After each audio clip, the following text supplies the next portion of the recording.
السلام علیکم ورحمۃ اللہ وبرکاتہ۔ دوستو، میں ہوں مسعود اور آپ دیکھ رہے ہیں مذہبی اصلاح۔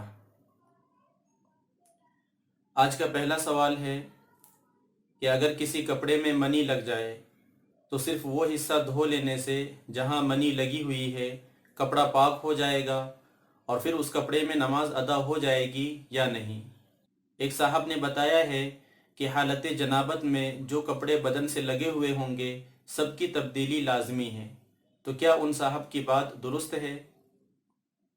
تو اس کا جواب یہ ہے کہ صرف جس حصے میں منی لگی ہے اس حصے کو دھونے سے کپڑا پاک ہو جائے گا اور اس میں نماز درست ہو جائے گی۔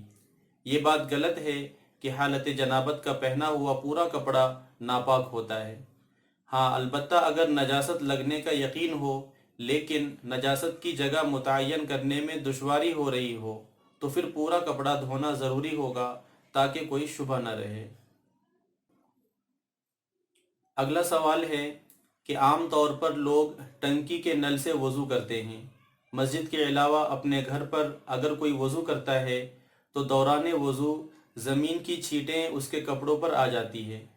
وہ جگہ ایسی ہے کہ سب اہل خانہ جوتے پہن کر اس پر چلتے ہیں اور اس جگہ پر گندگی کا امکان بھی رہتا ہے۔ اس طرح کی چھینٹوں سے کپڑے پاک رہتے ہیں یا نہیں؟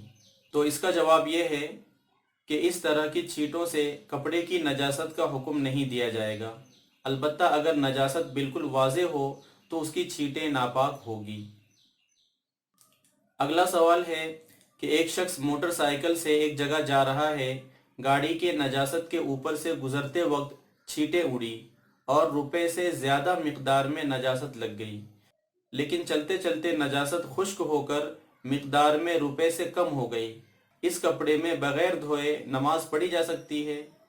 تو اس کا جواب یہ ہے کہ اس صورت میں چونکہ 1 درہم کی مقدار سے زیادہ نجاست لگی ہے اس لیے اسے پاک کیے بغیر اس میں نماز درست نہیں ہے، اگرچہ خشک ہونے کے بعد اس کی مقدار کم رہ گئی ہو۔